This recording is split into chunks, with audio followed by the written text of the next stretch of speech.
سامعین، غزوہ بدر میں عبداللہ بن ابی نام کا ایک نوجوان مسلمانوں نے قید کر لیا۔ اس کے والد ابی بن خلف اپنے بیٹے کی رہائی کے لیے آئے اور 4000 درہم بطور تاوان ادا کیا۔ فدیہ ادا کر دیا گیا اور نوجوان کو رہا کر دیا گیا، لیکن وہ مدینے میں رکا رہا۔ رہائی کے بعد ابی آپ صلی اللہ علیہ وآلہ وسلم کی شان میں گستاخی کرنے لگا۔ اس نے کہا کہ اے محمد، میرے پاس ایک گھوڑا ہے جسے میں بہت سے چارے سے مضبوط کروں گا، اور اگلی جنگ میں اس گھوڑے پر سوار ہو کر آؤں گا اور نعوذ باللہ آپ کو قتل کر دوں گا۔ وہ آدمی تانا زنی سے ہنسا اور اپنے بیٹے کو لے کر چلا گیا۔ آج 22 مارچ 625 عیسوی، ابی بن خلف غزوہ احد میں اپنے گھوڑے پر نبی کریم صلی اللہ علیہ وآلہ وسلم کے پاس آ رہا تھا۔ اس نے دیکھا کہ نبی اکرم صلی اللہ علیہ وآلہ وسلم اس کا انتظار کر رہے ہیں۔ نبی صلی اللہ علیہ وآلہ وسلم نے 2 زرہیں پہن رکھی تھی اور دائیں ہاتھ میں نیزہ تھا۔ ابی نے محمد کے طاقتور چوڑے کندھوں کو رک کر دیکھا۔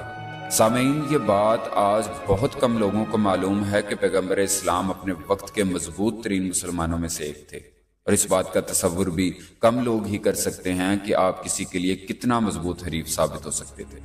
لیکن ابی بے خوف تھا۔ اس نے ابھی ایک مسلمان کو شہید کیا تھا اور اس کے حوصلے بلند تھے۔ نبی صلی اللہ علیہ وآلہ وسلم آسانی سے اپنے صحابہ سے کہہ سکتے تھے کہ ابی کو قتل کر دیں، یا آپ حضرت علی کو آسان سا حکم دے سکتے تھے، کیونکہ جب علی ایک آدمی کو مارنے کے لیے نکلے تو اس سے کوئی چیز نہیں بچا سکتی۔ لیکن نبی صلی اللہ علیہ وآلہ وسلم نے اپنے صحابہ کو ایک طرف کھڑے ہونے کا حکم دیا۔ یہ ذاتی غیرت کا معاملہ تھا، یہ بہادری کا معاملہ تھا، اور محمد ایک بہادر عرب کی طرح تنہا لڑیں گے۔ آپ ایک چیلنجر کے ساتھ اپنی ملاقات برقرار رکھیں گے۔ جب ابھی آپ صلی اللہ علیہ وآلہ وسلم کے پاس پہنچا تو اس نے اپنا گھوڑا کھینچ لیا اور آہستہ کر لیا۔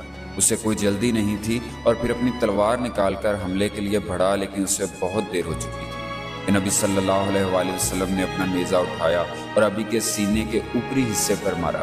ابی نے بچنے کی کوشش کی، لیکن تب تک دیر ہو چکی تھی۔ نیزہ اس کے داہنے کندھے پر گردن کی تہ کے قریب لگا۔ یہ ایک معمولی سا زخم تھا، لیکن ابھی اپنے گھوڑے سے گر گیا اور گرنے سے ایک پسلی ٹوٹ گئی۔ اس سے پہلے کہ نبی اکرم صلی اللہ علیہ وآلہ وسلم دوبارہ حملہ کرتے، ابھی اٹھا اور اپنے ساتھیوں کی طرف چیختے ہوئے بھاگا۔ انہوں نے اسے روکا اور پوچھا کہ اس کا کیا حال ہوا، جس پر ابھی نے کانپتی ہوئی آواز میں جواب دیا، خدا کی قسم، محمد نے مجھے قتل کر دیا ہے۔ قریش نے اس کے زخم کا جائزہ لیا اور کہنے لگے کہ بیوقوف نہ بنو، یہ معمولی زخم ہے جو جلد بھر جائے گا۔ ابی کی آواز چیختے ہوئے بلند ہوئی اور کہنے لگا، میں مر جاؤں گا، خدا کی قسم میں مر جاؤں گا۔ دوستو، جب قریش مکہ واپس آئے تو وہ ان کے ساتھ گیا۔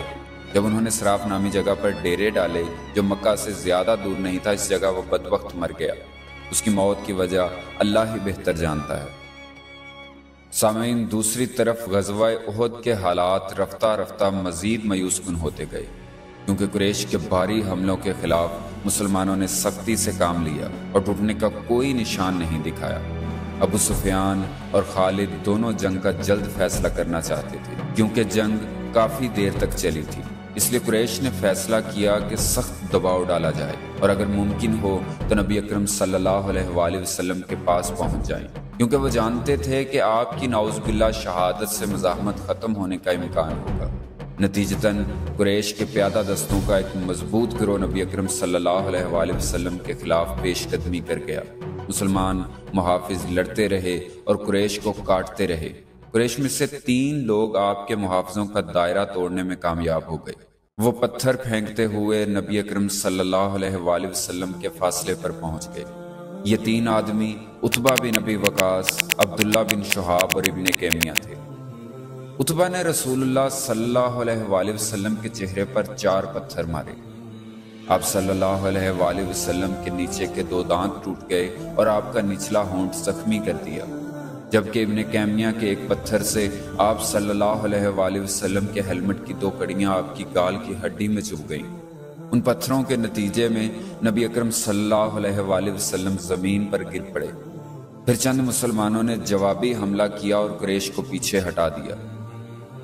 ان محافظوں میں سعد رضی اللہ تعالیٰ عنہ بھی تھے، جو عتبہ کے بھائی تھے۔ جب انہوں نے دیکھا تو سعد رضی اللہ تعالیٰ عنہ نے اپنی تلوار کھینچی اور اپنے بھائی پر چڑھ دوڑے، لیکن عتبہ بھاگ گیا اور قریش کی صفوں میں پناہ لی۔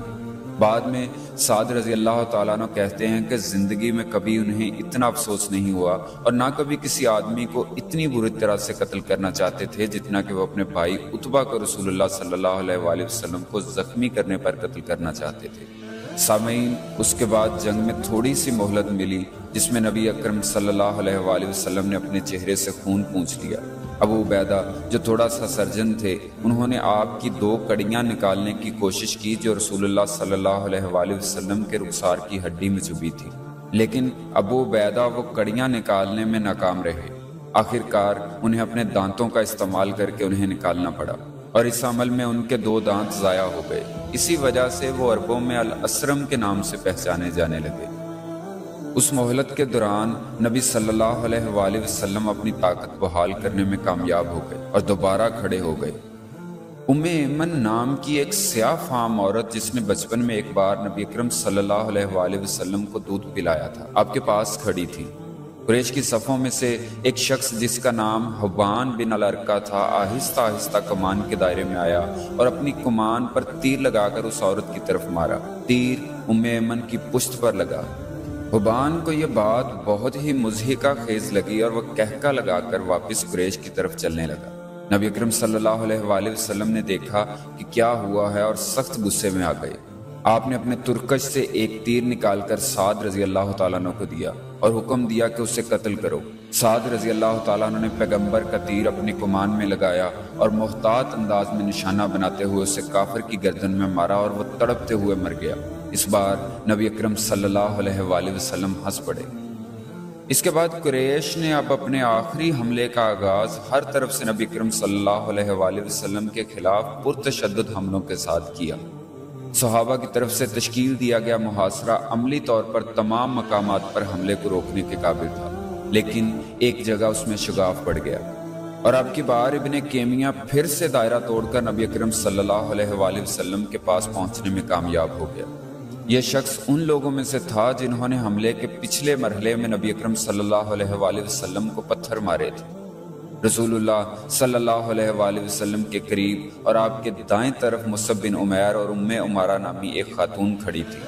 سامعین، یاد رہے مصعب رضی اللہ تعالیٰ عنہ کی شکل نبی اکرم صلی اللہ علیہ وآلہ وسلم سے ملتی تھی۔ ابن کیمیہ نے مصعب کو یہ سمجھا کہ وہ محمد ہیں اور مصعب رضی اللہ تعالیٰ عنہ پر چڑھ دوڑا۔